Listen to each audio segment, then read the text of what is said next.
Hey, it's Brittany from the Empurrium. I've got Donut here with me. Today I'm going to show you how to make some catnip kickers. Donut definitely approves of them. So you're going to need some fabric. I've got Gigi and some soot sprites, and then you're going to need polyfill, sewing machine and thread, and scissors. You could use a rotary cutter or scissors. Ruler's optional. You're gonna need some catnip, some grass green ribbon. I used 1/4 inch and 1/8 of an inch on this one. It's up to you. You could use rickrack, feathers. Another optional tool is some hemostats. These help, but if you're only making a couple, unless you have some sitting around, don't worry about it. But this is a fun little DIY. Cats love them. They go bonkers for them. They like to grab them with their front paws and do like this bunny kick with their back paws. Donut, this is an order. Anyways, if you could give me a like and a comment, let me know if you make any. Subscribe, please. Working on growing the channel. Helps. It could potentially in the future help pay for this little guy's treats. Anyways, thank you so much. I hope you enjoy the video. Have a great day. Okay, cutting out the pieces. I want to apologize. I have like 5 million projects going on, so my table's a mess. I have an order for a Studio Ghibli mystery bundle. So I grabbed 3 fabrics. These are what they're gonna get. So I personally cut mine about 8 by 10 inches. You can kind of do whatever size you want as long as it turns out to be like a rectangle shape. That really is the best for them to like grab and kick. I happen to have a template from another pattern and it's the exact same size as a piece. So you can use a ruler or you know, you can make like a paper template. You could honestly take like a regular piece of paper and use that size. It would be a little bit bigger, but it's a rectangle. You could freehand it kind of. The nice thing about these is there's room for air. Now one thing to be mindful of is your pattern direction. I want this print to go this way. If you wanted it to be like this, you would cut it long ways this way.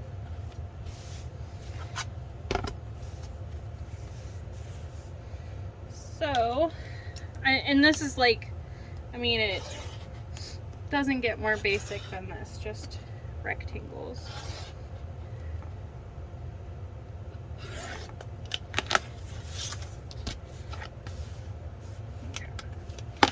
So this one will end up kind of like this. Going to set that to the side. This one, the print's kind of all over the place, so it kind of doesn't really matter. Oh, I'm so sorry. All right. I just got this one in this week. I'm so excited. It's brand new. Let's go this way with this. Maybe. Actually, I'm going to go this way because I'm going to make another pattern and go that way with it. So. If you need to, you could go over on the selvage a tiny bit. As long as it's in your seam when you go to sew it, it won't show. There's another, and then we'll do this one the other direction. This is also new. Had it for maybe like 2 weeks or so. I think maybe longer. I'm not sure. I've been wanting to use it. All right, so I'm just gonna line. Oh, you can't see that. Sorry. Going to line this up on the edge and just go with it.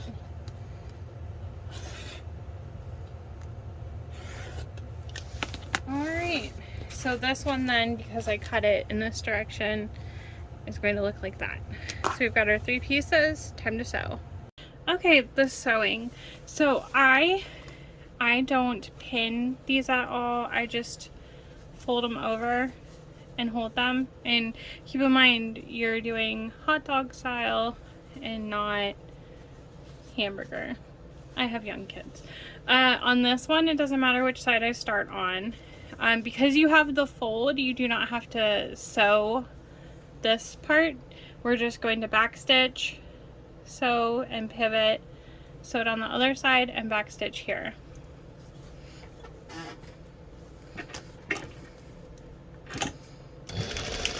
I'm doing about a 1/4 inch seam allowance.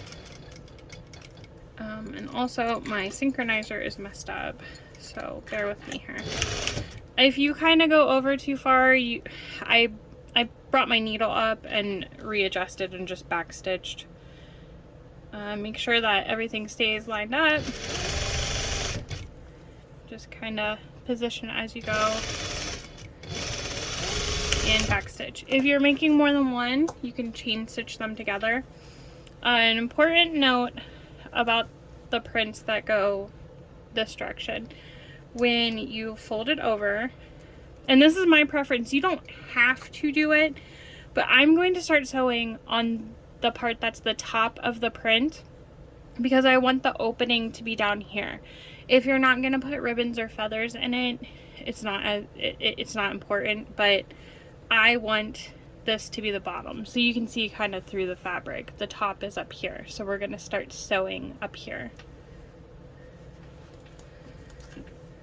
And I like to just pull the last one out and start going. I do a lot of production sewing, so I am used to chaining my items together. Okay, now this one, the print's kind of all over the place, so it does not matter what side I start at and stop at.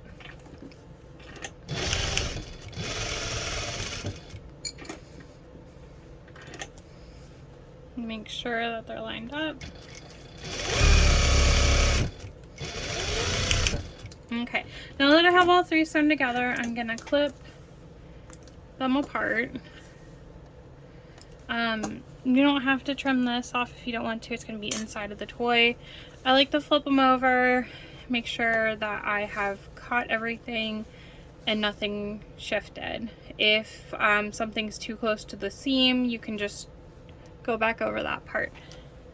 And then I like to take a pair of hemostats to flip them. You just pop them apart, put them into the end and grab it. You're gonna flip it through, and then I like to take that and put them back in and poke my corners out. So you're gonna do that to all of them. You do not have to have these. You could use a chopstick, a pencil, scissors that don't have like a really sharp point. You can use your fingers too, like I'll show you. So if you're not using a tool, you take and put your finger inside and you kind of like bunch it down, pinch with your thumb, and take and flip everything through.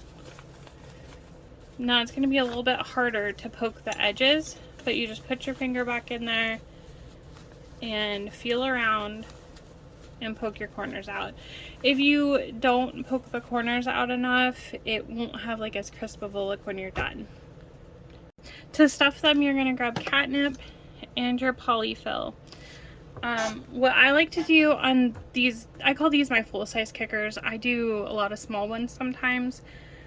For these full size, I like to do stuffing, catnip, stuffing, catnip, stuffing.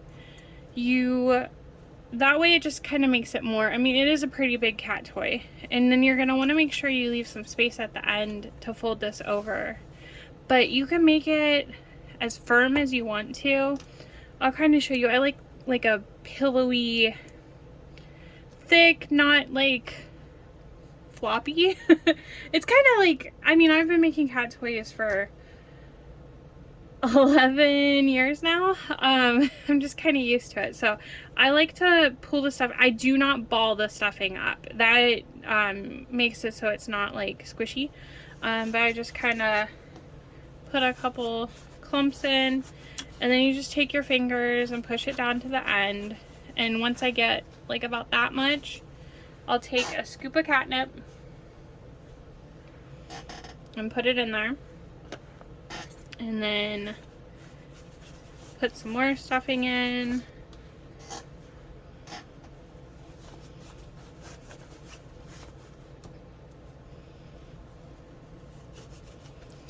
And then once I get to about here, I do another scoop of catnip.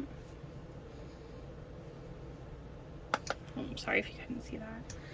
And then we're going to stuff it until we get about 3/4 of an inch from the top. A little bit more. Okay, so I know it's hard in video in real life, the difference, but if you can see, it still folds, but it definitely holds its shape. I've got about this much left. There's enough space to close that, but without like a void being here. So I'll stuff one more on camera. All right, so again, see how our top is up here, and then this is the open bottom. I apologize, my chair's squeaky for some reason. All right, so get our first stuff in there. And then a scoop of catnip.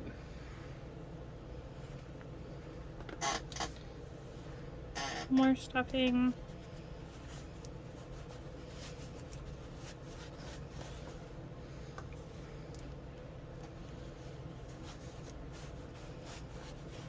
Alright, we're about to there. We're gonna do a scoop of catnip.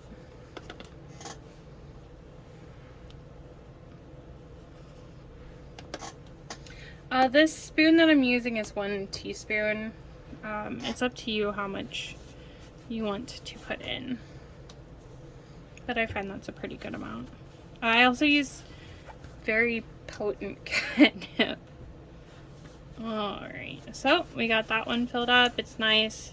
It's squishy, but it doesn't lose its shape when you squish it, and it's not floppy. I'm gonna stuff this last one, and then I'll show you how to do the ribbons and close it. Okay, so to do the ribbons, I like to buy the, I think it's 1/8 inch grass green ribbon. I have a very large bin of it, but I just kind of take and go through my colors, and I usually pick like 3. So let's see here.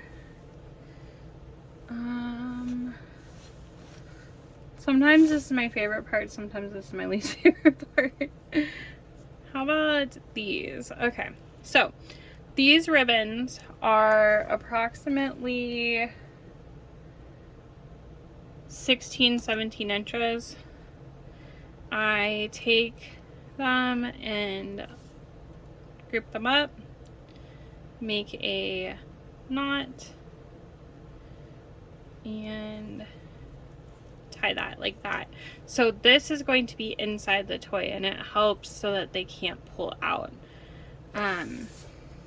So what you do is you take the toy and you take your index fingers and you kind of like pinch to fold it down in about 1/2 of an inch to 3/4 of an inch down.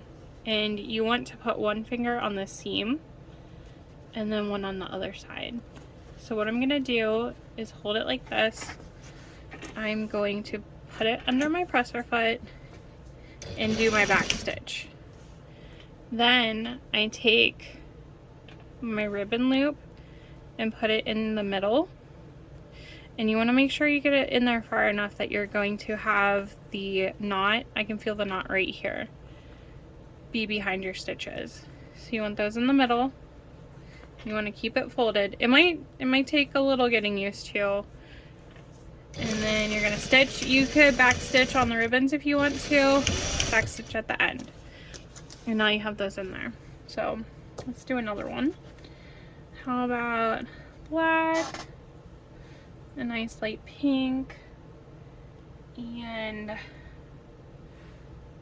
some of these colors kind of blend in a little and then I get confused. I'm looking for a mint color. I think this matches well. So again, you're going to take the 3, loop them around into a knot.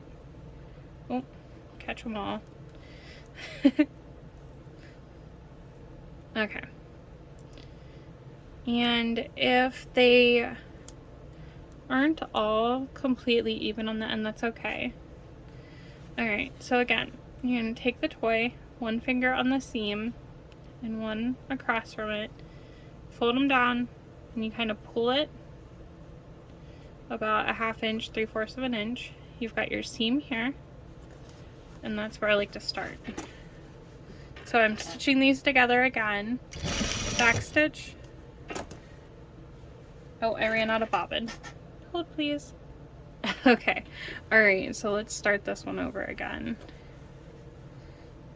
So we are going to do our back stitch, stop, take our ribbon loop with knot and put it in there, and make sure that like this doesn't come unfolded or anything. Stitch across it, back stitch if you feel necessary, back stitch at the end. Alright, and then I'll finish this one and show them off. Alright, so I'm just going to trim these apart, and if you've got long strands, give them a clip.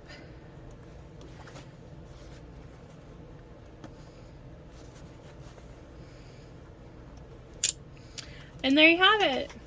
Catnip kickers. Pretty darn simple. These are great for like your cats, for gifts for other people's cats. You could donate them to rescues, shelters. If you would like, you can take a lighter. Hang on. So you can take a lighter and kind of just singe these edges, and it keeps them from unraveling. I usually try to do this.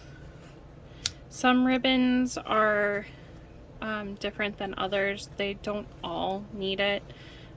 Some of these definitely do. You could make knots on the ends of each one.